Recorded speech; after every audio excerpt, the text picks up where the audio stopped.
4. Good morning. Thank you for joining our Facebook Live presentation on COVID-19 vaccination and eligibility for people 16 plus.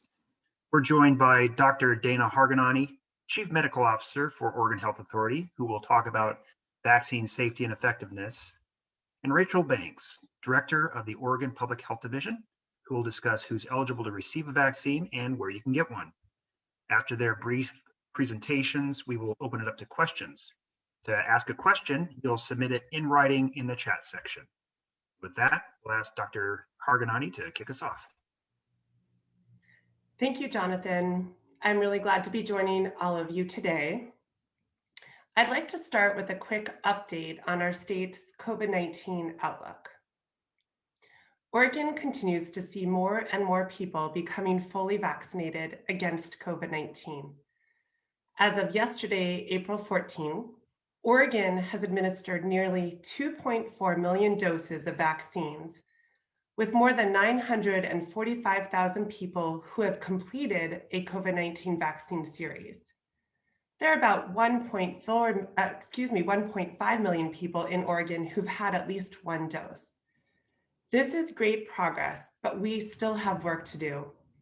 It is OHA's priority to ensure that communities who are at most risk and hardest hit by COVID-19 have ready access to vaccines and get vaccinated at proportionate rates.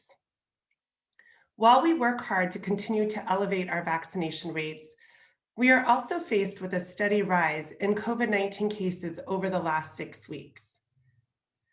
New daily cases of COVID-19 have been on the rise since early March, increasing from a 7-day moving average of 249 new cases per day on March 6th to an average of 587 cases per day by April 13th. This is a 135% jump. Helping drive this increase is the growing prevalence of new COVID variants among our cases. That's why we need to keep practicing those most important prevention measures to keep everyone safe while we ensure everyone has the opportunity to get vaccinated.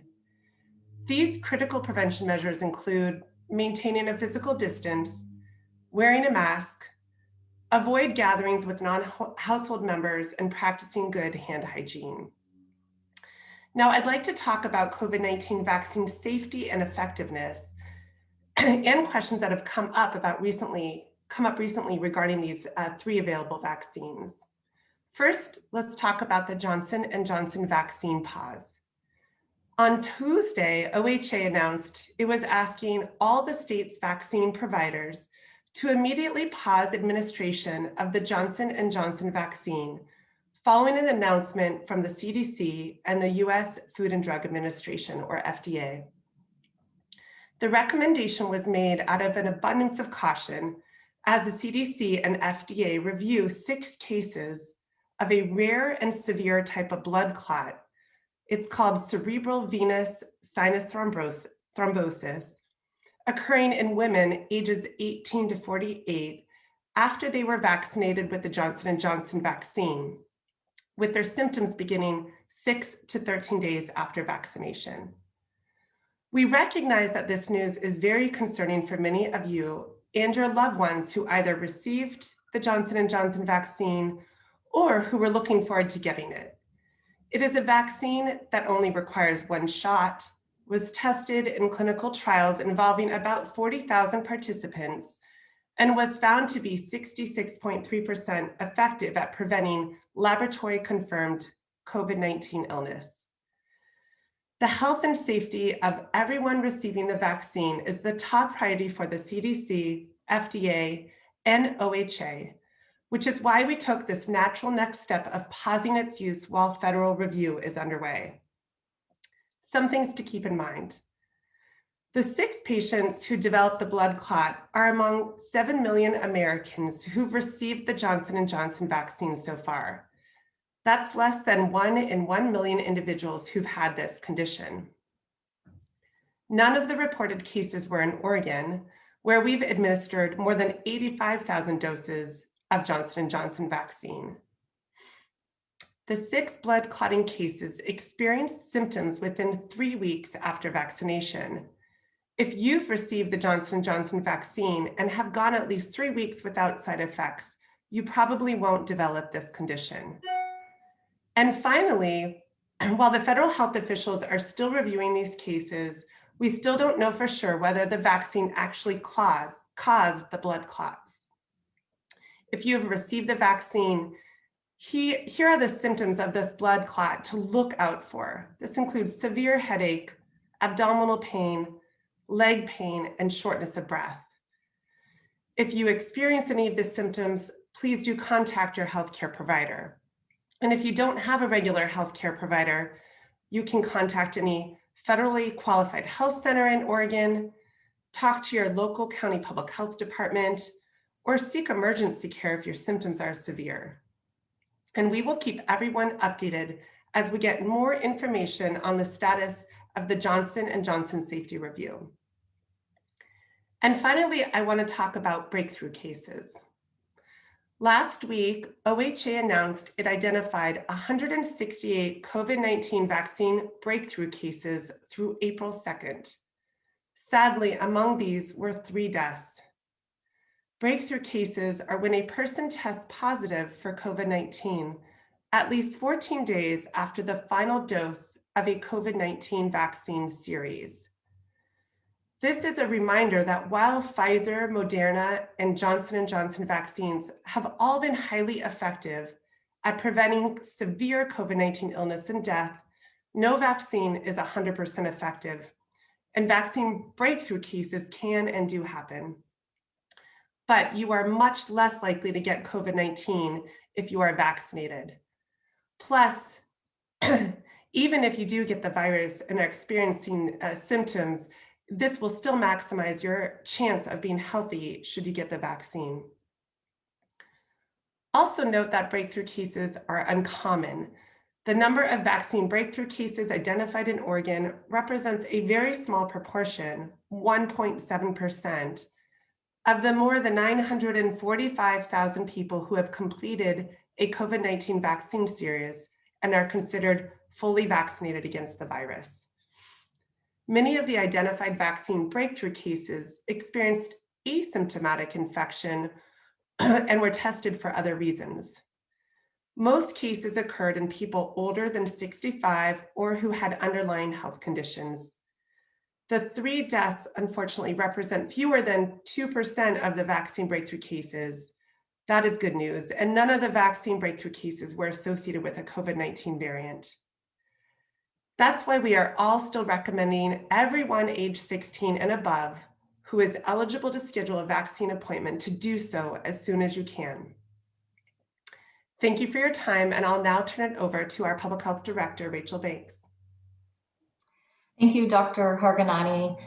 Welcome, everyone. I'd like to give you an update on vaccine eligibility and talk about some of the ways that people can find and schedule a vaccine appointment, including through the Get Vaccinated Oregon web tool, as well as other options. Starting Monday, April 19th, anyone in Oregon 16 and older will become eligible to get a COVID-19 vaccine. That means it doesn't matter where you work or your age, as long as it's over 16, or whether you have an underlying health condition, you can get vaccinated. Standing here, this is a huge milestone in our statewide COVID-19 vaccination campaign and the pandemic in general, and one that I believe every Oregonian can celebrate.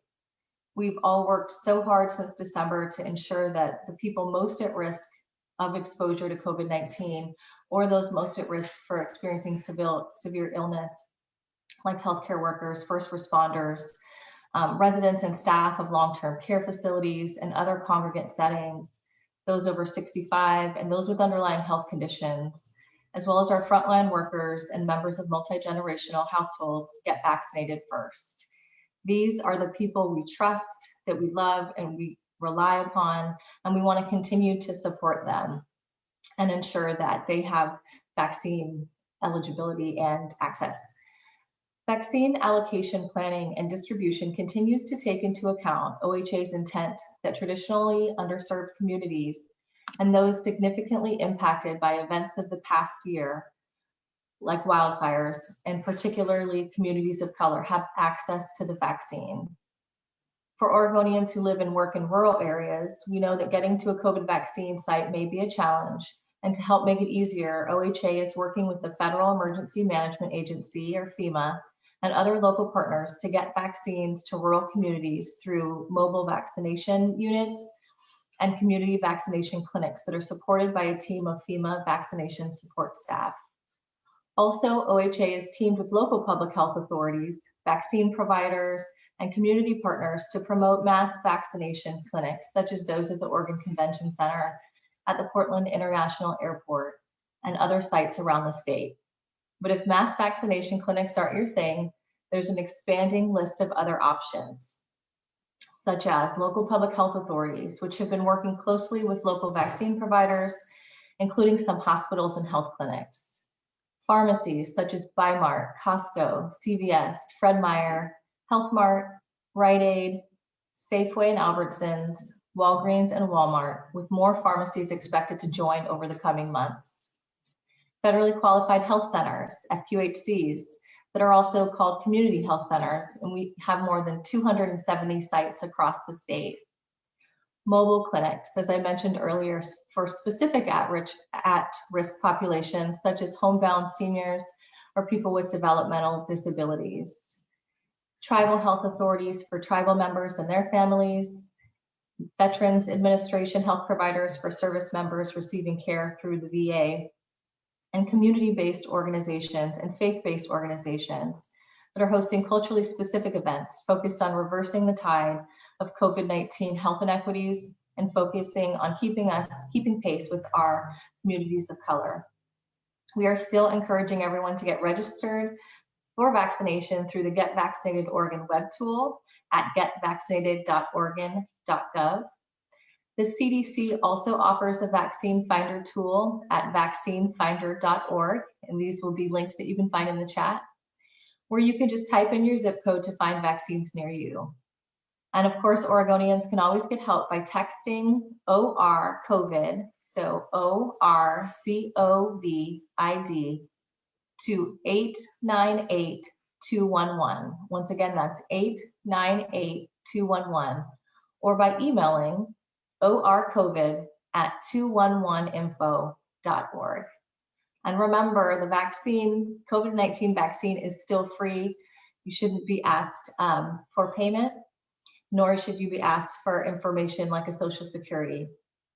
And now I'll turn it back over to Jonathan for questions. Thank you. Thank you, Rachel and Dr. Hargunani. As Rachel said, we'll now open it up to questions. Just a reminder, this is a Q&A on COVID-19 vaccination and eligibility for people 16 plus, so we won't be taking questions on other topics. Again, to ask a question, please submit it in writing to the chat section. Our first question comes from Yvonne. My son turns 16 in May. Can he get vaccinated before his exact birth date? Thanks, Jonathan. I can take that. And thanks for your question, Yvonne, and I appreciate the excitement to get your son vaccinated. Unfortunately, the answer is no. The Pfizer vaccine is only approved for use in people 16 and older at this time. You can certainly contact a vaccine provider as his birthday is approaching to see if you can get scheduled for an appointment after he turns 16. Thank you, Dr. Hargunani. Next question is from Melissa. Will it be easier to find and book an appointment after eligibility opens to all Oregonians on the 19th? I'm struggling to find an appointment for a medically fragile senior citizen. So I'll take that. Thanks, Melissa. Great question. And thank you for helping to find an appointment for our most valuable seniors and elders. Vaccine providers still need to prioritize vulnerable individuals like the medically fragile senior that you're asking about and helping. You could contact a provider to let them know of your situation to see if they can get an appointment before vaccine eligibility opens up to everyone 16 and older. You could also contact your county public health department to see if there are specific options for seniors who have not been vaccinated, or contact 211 to help walk you through the appointment scheduling process. Thank you, Rachel. This next question is from Adriana. What happens if I get COVID between my first and second doses? Thank you for the question, Adriana. This is really important. We know that this has happened. So if people with COVID-19 who have symptoms should wait to be vaccinated until they have recovered from their illness and have met the criteria for discontinuing isolation. I think we'll try to share that criteria with you, a link to that for you all to see.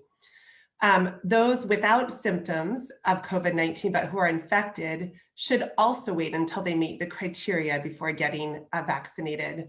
This same type of guidance applies to people who have not yet completed their second dose of vaccine. So again, you can definitely still, and we want you to get that second dose, but you need to wait till you get through the isolation discontinuation timeline and then go ahead and get that second dose.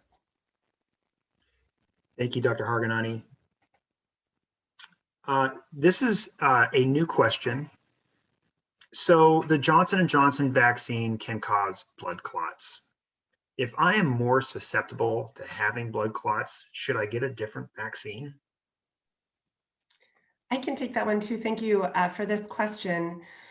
Right now, as I spoke to earlier, the FDA and CDC are looking at 6 cases of a specific type of blood clot that occurred in women after vaccination with the Johnson & Johnson vaccine. At this time, we do not know if the blood clots were caused by the vaccine, and some of that exploration and looking at the data is underway. I would recommend that you talk to your healthcare provider about recommendations for vaccination if you have a particular susceptibility to blood clots. I would note, though, that having a COVID-19 infection itself can also be a risk for blood clots. So generally, we want you to be protected from COVID-19, but certainly do go ahead and talk to your healthcare provider about any specific risks you think you might have. This is a question from Rachel. I live in a rural community that does not have Pfizer available. That's a problem because that's the only vaccine for people 16 to 17. Where can I find a vaccine for my kids? Rachel, do you want to take that one? Glad to. Hi, Rachel. So thank you for that question. You could contact your county public health department or county public health departments in the surrounding counties is one option to see where the Pfizer vaccine is being used. Another good way to find a Pfizer vaccine is using the CDC's vaccine finder tool. And so we'll drop that in the chat. Thank you, Rachel. This is a new question from Sam. How many have symptoms after the first dose of the Moderna vaccine? Sam, thanks for that question. I don't have specific percentages in front of me at this moment. We know that some symptoms are certainly possible after really any of the 3 authorized vaccines, including Moderna, Pfizer, and Johnson & Johnson. You know, the majority of these symptoms are typically mild. They're almost always resolved within the first 2 days. And certainly some of the vaccines have caused more systemic symptoms like fever, myalgias, et cetera. But generally speaking, again, they're resolved within 2 days. They can occur with either the first or the second dose of vaccine. We'll see if we can pull up quickly some of the specific percentages for you, but just know that that's normal and can be a sign of the vaccine really working to stimulate your immune system. Thanks, Dr. Hargunani. This is a new question from Robin. Why are there so many doses of vaccine that have not been given? Are the extra doses being saved for second doses? I can answer that question, and Dr. Hargunani, please feel free to jump in. Part of what we have with the doses as they're administered is providers enter that information into a system. So sometimes what we see is that what looks like doses that are sitting there have actually been given, and there is a time period in where folks have to enter that information into the system. So that's part of it. There are not, we do plan for prime and boost doses, but we're not saving doses. We're definitely interested in getting doses out to folks to have appointments and to get vaccinated. Thank you, Rachel. We have another new question, and this one is from Heather. Can you please speak about the possibility of ADE or antibody-dependent enhancement? What is the research with this issue in relation to the COVID vaccines? Not sure if we have an answer to this one, but I thought I'd put it to the two of you. I'll jump in here, Heather. This is a great question, and frankly, we're going to have to go back and make sure we do a little reading and have enough information to share with you.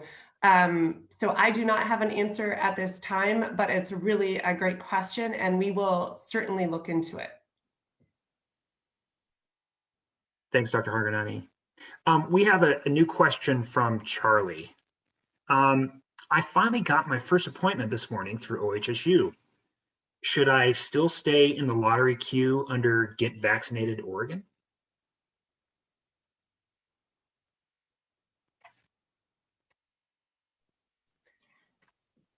Charlie, that is a great question, and congratulations to get your vaccine appointment. I know a lot of people have been waiting, and it's really exciting to have that in front of you. At this point, why don't you go ahead and get that vaccine completed, and then I think it's fine to step out of the queue. But I do want to make sure you get your first and second doses before you step out of the Get Vaccinated Oregon line. Thanks, Dr. Hargunani. This is a new question from Nathaniel. Can I get a vaccine outside of my home county? Thanks, Nathaniel. Yes, you can. If there are vaccine events or it's easier for you to get a vaccine in another county, that's absolutely something that you can do. We do generally ask that people go get their second dose at the same place that they got their first dose. And so would recommend scheduling that second appointment if you're in another county right at the time of the first appointment. Thank you, Rachel. This is one of the earlier questions, and this one's from Maria. Can I get a vaccine if I'm breastfeeding or pregnant? Hi, Maria. This is a great question. Yes, if you are pregnant, you certainly may choose to be vaccinated. Based on how COVID-19 vaccines work, experts think they are unlikely to pose a specific risk for people who are pregnant. However, there still are currently limited data on the safety of COVID-19 vaccines in pregnant people because these vaccines have not yet been widely studied in pregnant people. Systems are in place to continue to monitor vaccine safety. There have been a lot of pregnant women vaccinated, and so far, they have not identified any specific safety concerns for pregnant people. Clinical trials to evaluate the safety and efficacy of COVID-19 vaccines in pregnant people are underway or planned. I would also note that there are risks if you get infected with COVID-19, both for women who are pregnant and for their developing babies. So you might want to have a conversation with your healthcare provider to help you decide whether or not to get vaccinated and how to balance the considerations. While a conversation with your healthcare provider might be helpful, it is certainly not required, and you can absolutely decide to go ahead and get vaccinated. Thank you, Dr. Hargunani. We have a new question from Sally. Sally asks, after the second dose of Pfizer, I developed an intensely itchy rash all over my body 5 days after getting the vaccine. What do I do if a third booster is needed? Sally, thanks for the question. I'm sorry that was your experience after the second vaccine. At this point, we're still, of course, developing more understanding with regards to whether a third booster will be needed. And I think we'll have to wait to provide any advice on that until we start understanding if and when that is recommended, and if there are any considerations for who should or should not get the third boost. So definitely stay in tune on this issue. We'll try to keep all of you posted on any emerging information about the possibility of needing third doses. That is definitely not in front of us right now. Right now, really pushing to get everybody their initial completed vaccine series. But a really good question, and certainly something to pay attention to as more information becomes available. Thanks, Dr. Hargunani. This is an earlier submitted question from Sarah. I've had COVID twice now. Why should I get vaccinated? Thank you for that question, Sarah, and sorry to hear you've had COVID twice. So yes, we do still recommend you should be vaccinated regardless if people have already had COVID-19. And that's because experts do not know yet how long you're protected from getting sick again after recovering from COVID-19. So even if you have already recovered, it's possible, although rare, that you could be infected with the virus that causes COVID-19 again. So yes, we still recommend getting COVID-19 for folks who've had, or we don't recommend getting COVID-19. We recommend getting the COVID-19 vaccine for those that have unfortunately experienced COVID. Thank you, Rachel. This is a earlier submitted question from Joy. I was so excited 2 weeks ago when I got my last vaccine, so I'm finally fully vaccinated, but now I'm reading that the vaccines don't protect against the South African variants. Joy, thanks for the question, and we are excited for you also. Thank you for getting your vaccines. So far, studies suggest that antibodies generated through our current vaccinations recognize these emerging variants, including what you've just spoken to. This is certainly being closely investigated, and there are many more studies underway as we speak. All that to be said, vaccination is still the most important tool we have to prevent against these variants and the spread of these variants. So while we're learning more information, it is critically important to get as many people vaccinated, again, to help the spread of these variants.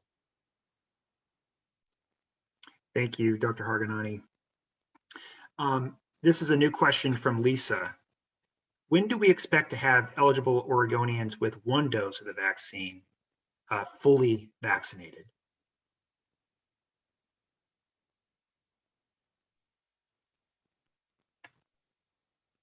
Jonathan, can you repeat that question one more time? Yes, yeah, I'm sorry. This is from Lisa, new question from Lisa.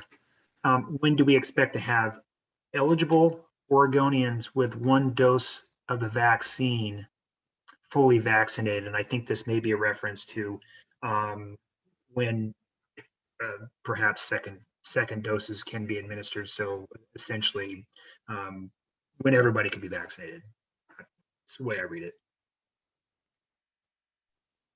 Let me see if I can take a start, and Rachel, please jump in if I've missed an angle of this question. So just a couple of things that this raises that I'll share. First, again, to be considered fully vaccinated, that takes 2 weeks after the full set of vaccines.